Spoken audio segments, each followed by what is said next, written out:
Oi pessoal, tudo bem com vocês? Espero que estejam todos bem.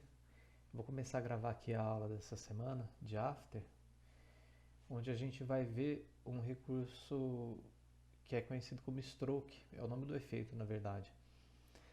E originalmente ele serve para você fazer um contorno, né? Stroke, como o nome diz. Mas ele também pode ser utilizado para revelar alguma coisa, alguma superfície irregular. Então eu vou mostrar para vocês como que a gente faz para revelar as coisas através de máscaras, né? É um dos conceitos fundamentais de hoje, mas como que esse recurso é limitado e como que o stroke, através de um path, que não necessariamente é uma máscara, então a gente vai usar um path, que é uma linha, uma curva aberta, a gente não vai fechar ela. Ela também pode ser usada para revelar alguma coisa que tem um movimento curvilíneo, né?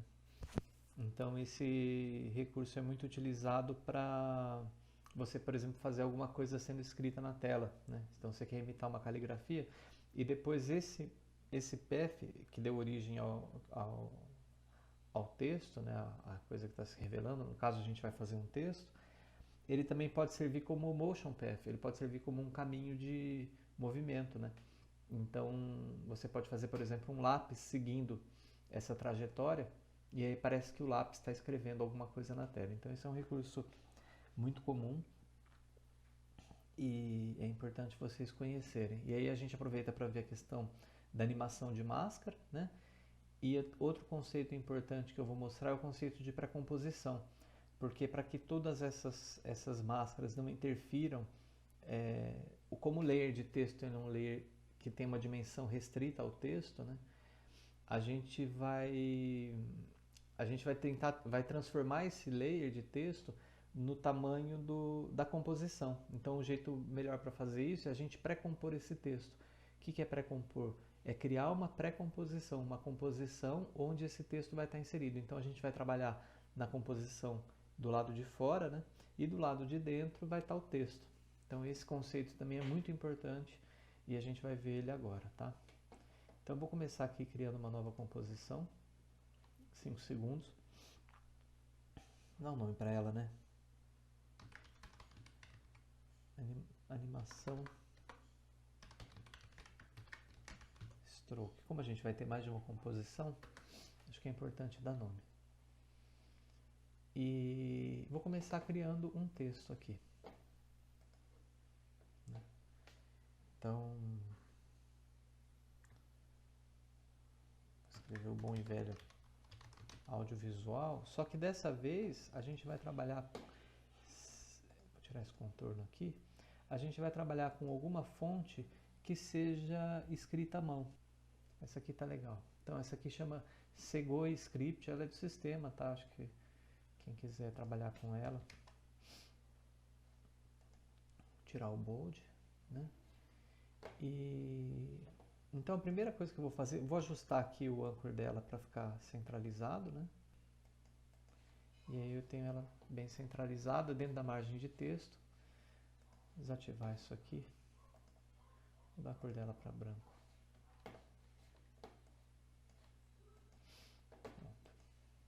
Tá aqui o meu texto.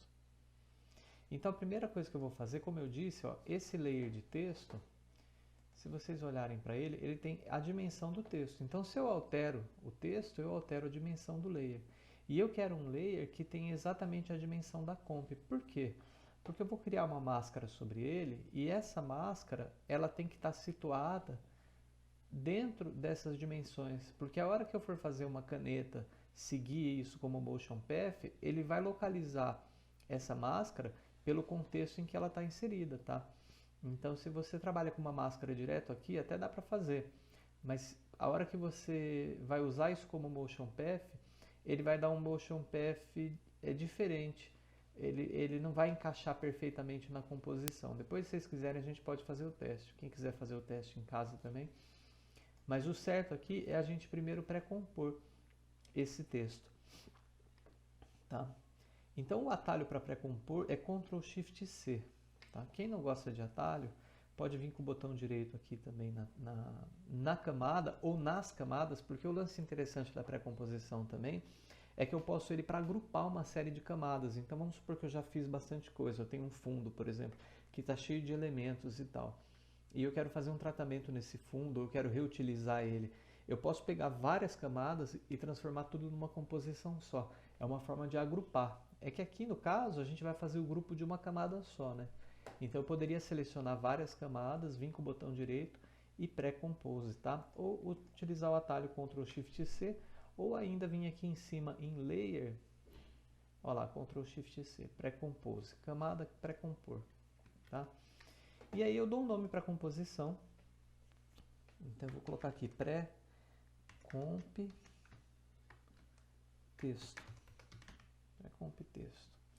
E aqui, gente, está desabilitado a opção de deixar os atributos do lado de fora. Só está habilitada a opção de mover os atributos para dentro da composição. Eu posso também ajustar a composição, a duração da composição ao tempo do layer selecionado e mandar abrir nova composição. Vou mandar ele abrir a nova composição. Então, aqui vocês vão falar, putz, não aconteceu nada. Aconteceu, ó. Eu tenho uma pré-comp texto, onde está o meu texto, e do lado de fora, onde está a animação stroke, eu tenho uma comp chamada pré-comp texto, e ela está aqui, ó, pré-comp texto. Então eu posso reutilizar essa comp se eu quiser. Isso é bom, inclusive, para se vocês quiserem, vamos supor, utilizar a mesma coisa mais de uma vez. Se eu altero uma aqui, ó, é legal, como eu sou criativo e sempre escrevo isso, eu altero as três, né? Porque todas estão vinculadas à mesma comp. Aquelas outras opções que a gente viu, vamos supor que agora eu pego essa pré-composição e quero pré-compor ela, fazer uma outra. Agora vai aparecer aqui. Deixar todos os atributos não aparece quando é uma camada de texto, porque os atributos de texto, eles são relativos a um layer de texto. Então, ele não tem como deixar esses atributos do lado de fora. Esses atributos, eles só existem numa camada de texto, como a gente já viu, né? Da mesma forma que um shape layer também tem atributos, uma camada de forma tem atributos que são só dele, né? Então, mas como isso aqui é uma comp, é um layer comum, não tem atributos extras, só tem os atributos de transformação, aqui eu tenho a opção de, a hora de pré-compor, deixar os atributos do lado de fora. Então vamos supor que eu alterei algum valor aqui, ou mesmo que eu apliquei algum efeito aqui. A hora que eu pré-componho, esses efeitos não vão para dentro da composição. Se eu quiser que esses atributos vão para dentro, aí eu deixo isso aqui ligado, mover todos os atributos, tá? E se eu deixo isso aqui ligado, ajustar a composição, a duração da composição ao tempo do layer, quer dizer o seguinte, que se esse layer for mais curto, vamos supor que esse layer acabe aqui, em 2 segundos. A pré-composição vai ter 2 segundos também, tá? Então, basicamente é isso. Essas opções. E aqui, eu joguei o texto para dentro e não vou fazer nada com ele por enquanto. Vou deixar ele do jeito que ele está. Do lado de fora, na pré-comp, eu vou começar a mascarar. Então, vamos supor que eu fosse tentar usar isso aqui com uma ferramenta de máscara mesmo, né? Como a gente já viu, a máscara, ela é essa ferramenta aqui, né, das formas geométricas e da canetinha, tanto faz. Então vamos começar pela ferramenta das formas geométricas. E aí, vamos supor que eu traço uma máscara aqui. Vocês podem ver que essa máscara, ela até pode ser utilizada para revelar o texto, né? Então, só que ela vai revelar com um wipe linear, né? Ele vai varrer linearmente o texto, né? Ele não vai desenhar o texto. Mas vamos supor que eu vou fazer isso. Então eu venho aqui na máscara. No final da animação eu marco um keyframe do Mask Path. E no início eu altero esse path. Né? E aí eu vou ter essa animação. Tá? Mas não é o que a gente quer. Ah, professor, mas eu não posso então usar essa máscara várias vezes? Tipo, fazer um retângulo assim, depois um assim? Vamos tentar? Então vamos fazer diferente. Vou deletar esses keyframes aqui. Vou pegar essa máscara. Vou rotacionar ela aqui. Então.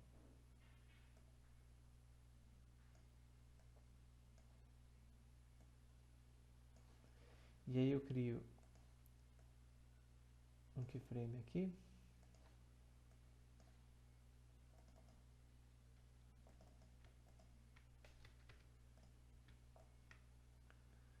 e aí eu faço isso aqui, por exemplo, esse risco.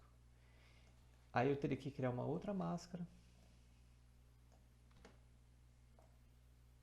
O que vocês acham desse método? Parece interessante, não? Trabalhoso, né? Essa outra máscara, ela começa aqui, né? Cria um keyframe para ela.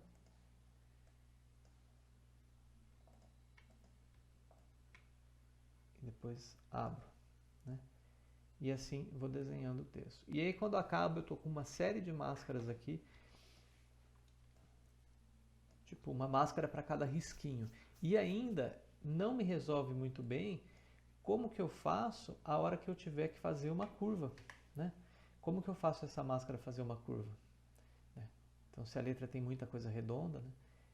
Então, não é um método indicado, né? Tem gente, eu já vi gente fazer desse jeito, animação de texto, mas geralmente para letra bastonada, né? Quando a letra tem as linhas retas e tal. Mas mesmo assim, eu ainda não acho que seja mais prático do que usar o stroke. Vamos ver então o que é o stroke. O stroke ele funciona da seguinte forma. Para usar ele, eu preciso de uma máscara, né? Então vamos supor que eu tenho aqui um path qualquer. Tá? Um path, vou por aqui embaixo assim, como se fosse um ornamento aqui embaixo do texto. Tá? Essa máscara não está fechada, então ela não está mascarando nada, lembram?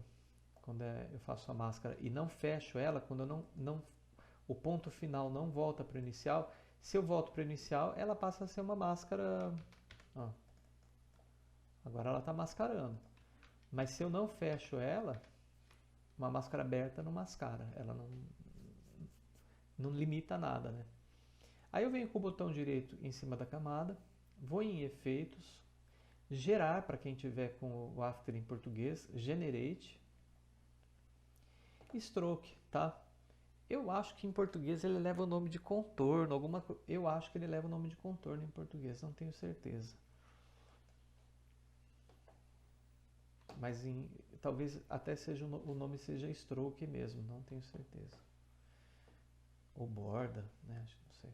E aí ele me dá a opção aqui de qual path eu quero utilizar para fazer o stroke. Ele já identificou que eu tenho um path aqui, que é a Mask 1, a máscara 1, então ele está querendo usar ela. Se eu tiver mais de uma máscara, eu posso utilizar uma outra, né? Ou posso ligar esse All Masks, e aí ele vai trabalhar com todas as máscaras.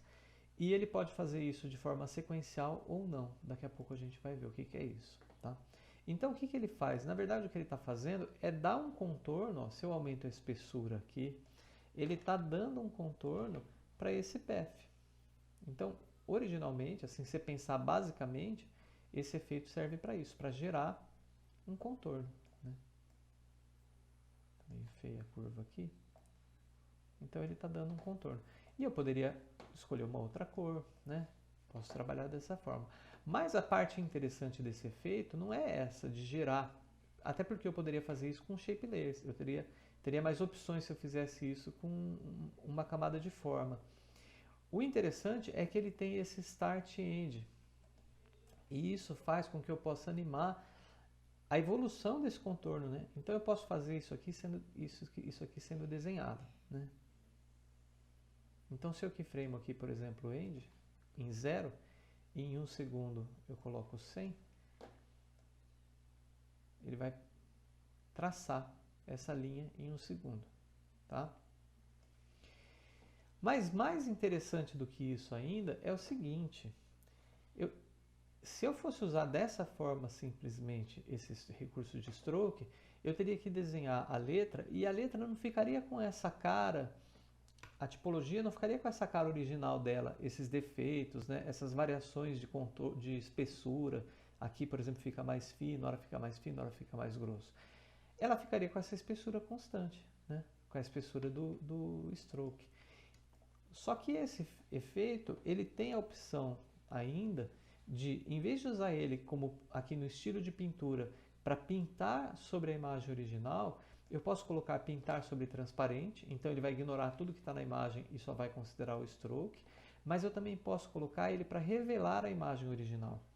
E quando eu faço isso, ele se torna uma máscara, olha só, da imagem original. Tá? Então, conforme esse stroke vai surgindo, ele vai revelando a imagem original. Legal, né? Então agora o que eu preciso? De fato, eu só preciso que esse desenho acompanhe o desenho da escrita. E aí realmente é um trabalho braçal, né? Deletar a máscara aqui. E voltei aqui um original image, tá? É até interessante deixar de outra cor e deixar um original image, porque a gente vai vendo se ele está tampando adequadamente ou não o texto, né? Então agora eu tenho que realmente usar a canetinha, o atalho dela é G, para quem não sabe, tá? Para ir criando, só que eu coloco aqui almescas, né? Ah, e deleto esses keyframes aqui de Start End. Para ir criando, ó, se eu quiser continuar a máscara, eu tinha parado, né? É só clicar no último ponto e continuar. Para ir criando o desenho desse texto, né? Então eu preciso ver aqui uma espessura que seja adequada, que vá cobrir tudo, né?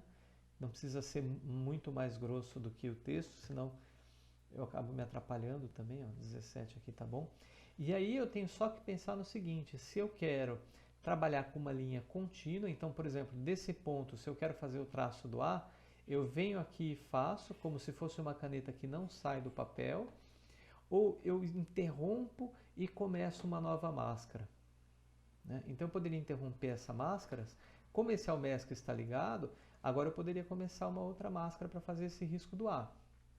Só que a hora que eu for fazer isso aqui virar um motion path, em vez de ter um único motion path, eu vou ter vários motion paths. Então eu vou ter que ficar colando os keyframes do motion path, e vocês vão entender isso daqui a pouco, várias vezes. É possível? É mais trabalhoso, tá? Pode ser que, para o efeito que você deseja, seja importante. Para a gente aqui, para esse estudo, não é importante. Então eu posso vir aqui e continuar com o mesmo risco, tá? Como se fosse uma caneta que não sai do papel. Então eu vou fazer isso só para garantir que eu tenha uma única linha. Já venho aqui em cima no U, né, para buscar o U. E aí aquele exercício que eu recomendo sempre que vocês façam, que é o exercício de usar a canetinha, né? Até coloquei na aula que a gente viu isso, um site lá que... Ó, eu tenho que garantir que tudo está sendo coberto, né? Aqui vai buscar aqui em cima. Depois vai descer aqui para baixo. Esse ponto do I, ele não precisa ser feito separado, embora a gente possa fazer uma gracinha, né, de no final, pim, pôr o ponto no I. Vamos fazer essa gracinha, mas eu poderia subir até aqui, né? Porque depois o resultado é tão rápido, vocês vão ver que não se notam esses detalhes, né? A menos que, lógico, você trabalhe, quem vai definir se é rápido ou não são vocês mesmos, né? Você pode fazer isso aqui ser uma animação lenta, pode fazer ser uma animação rápida. Geralmente quando se trabalha com isso, se trabalha rápido, até para disfarçar algumas eventuais imperfeições, né? Então, se você faz ele muito lento, vai ficando meio falso assim, né? Aqui eu vou fazer assim, vou colocar esse ponto direto aqui. Se vocês quiserem puxar só um handle, só um manipulador, é só segurar o Ctrl, tá? Com a canetinha mesmo, que vocês conseguem modificar só aquele manipulador. Então, ela fez um bico aqui, né? Essa curva. Os manipuladores não estão mais, eles não estão na mesma linha, ó. Esses manipuladores aqui tem um para cá, outro para cá. Geralmente eles ficam os dois na mesma linha, né? Esse aqui eu modifiquei para poder fazer essa curva. Opa, quero continuar, então clico aqui e continuo. Mesma coisa aqui, ó. Vou baixar um pouco esse também. Aqui também, mas não precisa, mas isso é bom. Vou deixar o ponto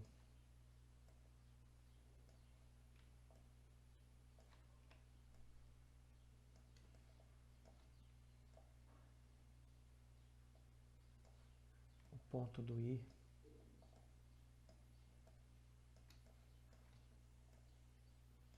Isso aqui, gente, é bom para textos curtos, tá? Porque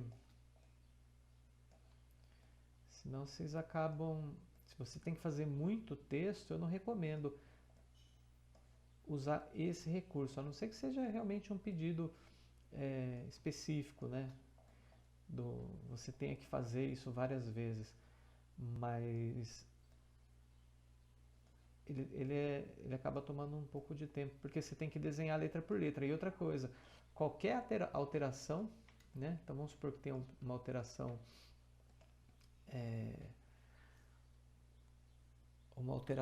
na fonte ou no texto, você tem que refazer todo o desenho, né? Então, se o cliente não gostou, às vezes, só do detalhe, um espaçamento de caractere, dá para adaptar, mas você tem que meio que ir refazendo, né?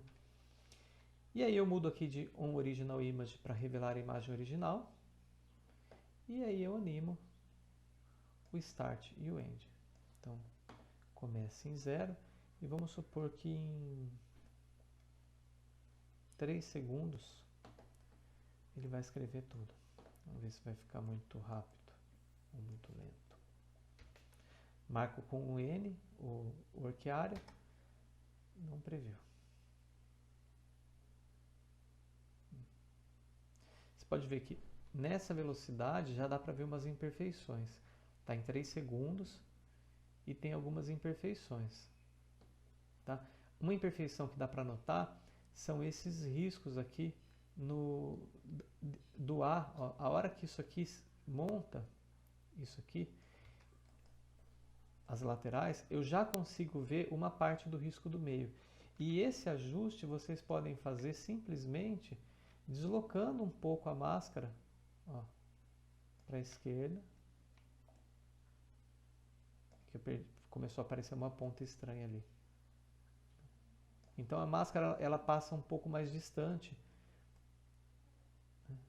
Então esse ajuste vocês podem fazer depois, né? E aí agora para fazer o pingo no I, eu posso usar mais 2 máscaras, né? Só que se eu usar mais 2 máscaras, eu vou ter que mudar o End.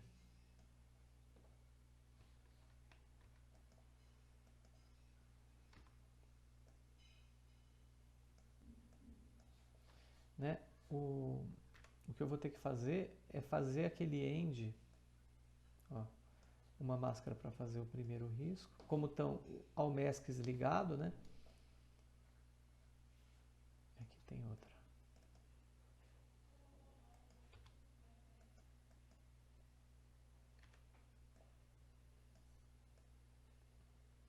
Ele dá só uma pincelada. Como está com o All Masks ligado, ele pegou as 3 máscaras. Essa aqui é o primeiro ponto, essa aqui é o segundo ponto, essa aqui é o texto. O Stroke Sequencer, agora vocês vão entender o que ele faz. Se ele estiver desligado, ele vai preencher o JAWI junto com o texto. Então, se eu desligo o efeito, a opção sequencial dele, todas as máscaras são animadas juntas, né? Se eu ligo o stroke sequencial, ele vai fazer na ordem das máscaras. Então, ele primeiro vai fazer a máscara 1, aí depois ele vai fazer a máscara 2 e depois a 3. Como eu quero que isso aqui seja mais... se eu quiser que isso aqui seja um pouco mais lento, eu posso vir aqui, né, e ver qual que é a porcentagem. Aí, quer dizer, ele termina o L em 98,4, né? E aí eu posso vir e criar esperar um pouco aqui, né? Dar um hold keyframe, né? Segura esse keyframe e aí espero tipo 10 frames. Aí eu crio um keyframe aqui de novo. Esse keyframe, quando eu criei ele vem como hold. Então agora eu tiro o hold. Aqui está com o hold, ele vai segurar até aqui. Então vamos supor, eu faço a pincelada acontecer um pouco mais lenta, né? Tipo, o primeiro pontinho, ele pode ser rápido, né? 2 frames. Faz o primeiro, dá um hold de novo, Aí espera mais um pouco. Agora sim vai até 100. Então faz o primeiro, faz o segundo.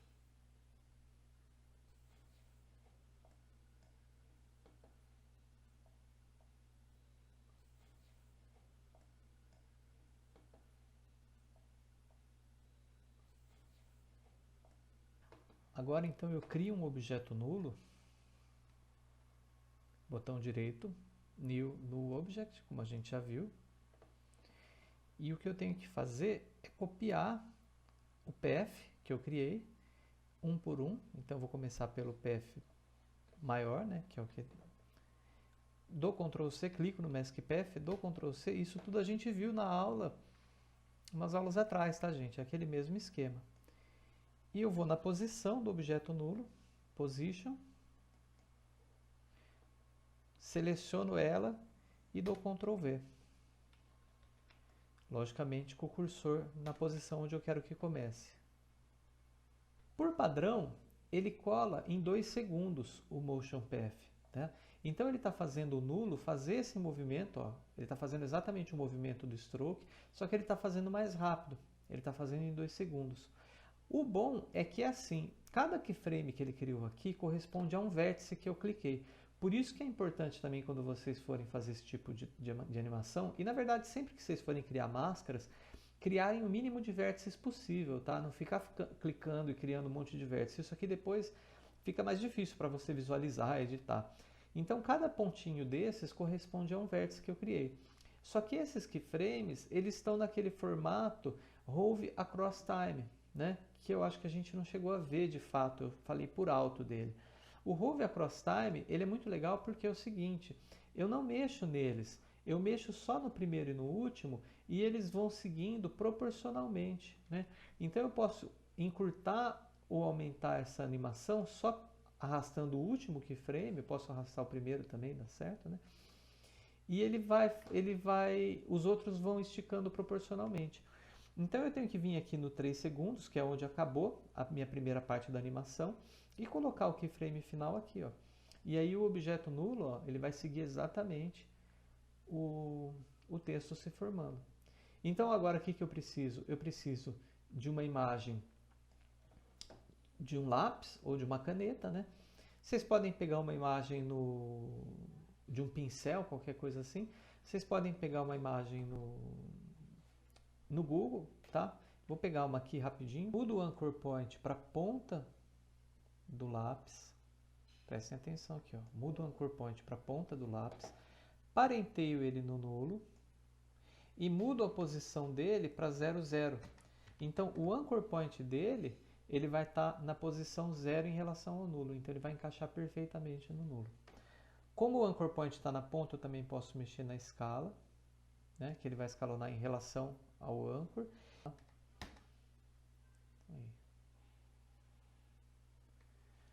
Aí, para fazer o ponto, eu faço a mesma coisa. Eu pego agora aqui a máscara 2, copio o Mask Path, vou na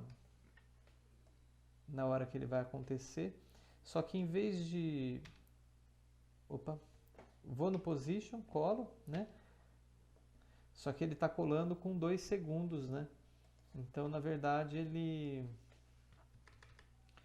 o outro keyframe foi para lá longe, né?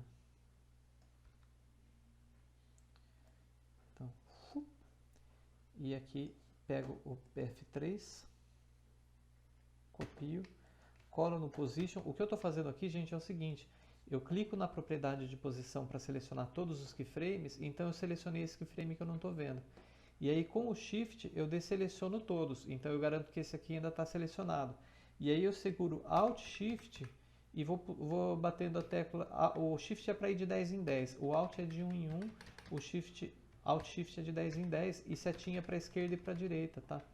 Aí eu faço esse keyframe andar com Alt e setinha, eu faço esse keyframe andar. Então aqui ele vai vir lentamente até aqui, vai fazer o I, vai vir até aqui, vai fazer o outro I, pego agora o nulo aqui e levo ele para fora da tela. E ele pode sair para cima também, que fica mais legal.